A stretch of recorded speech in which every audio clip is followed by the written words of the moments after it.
All right, we're going to get started with related rates here. And our first example deals with air being pumped into a spherical balloon. And they tell us that the volume is increasing at a rate of 100 cubic centimeters per second. And we've got this balloon here, which doesn't look much like a balloon, so let's make it look a little nicer. Put a string on it. There we go. Now it's a balloon. And they ask us how fast is the radius of the balloon increasing when the radius is 25 centimeters. And since this is our first problem, we're going to walk through this one kind of slowly, step by step. The first thing we want to find is the information that's given. And they tell us that the volume of this balloon is increasing at a rate of 100 centimeters cubed per second. So what we know is the rate of change of the volume.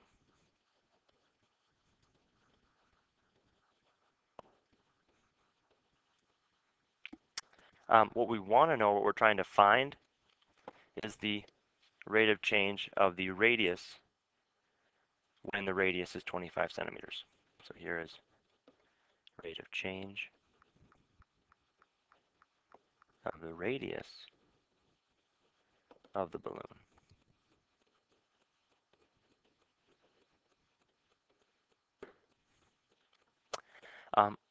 Third one, for these related rates problems, the notation we're going to use is, since we're taking the derivative with, or we're going to end up taking derivatives with respect to time, when we're looking at the rate of change of our volume, we're not going to use v prime. We're going to end up using dv dt. So it's a little more clear that we're taking the derivative with respect to time.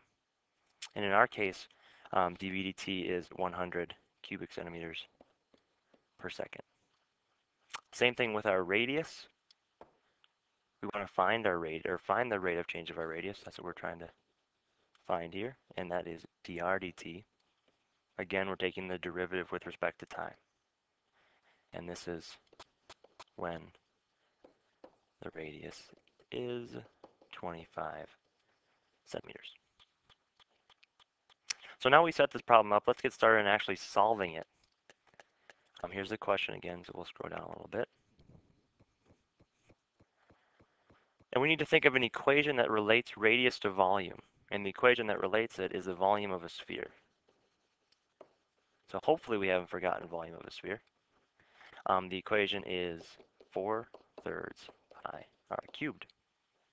And we have a few steps once we get this equation. Our first one obviously is to find the equation, which we did here for our volume of a sphere.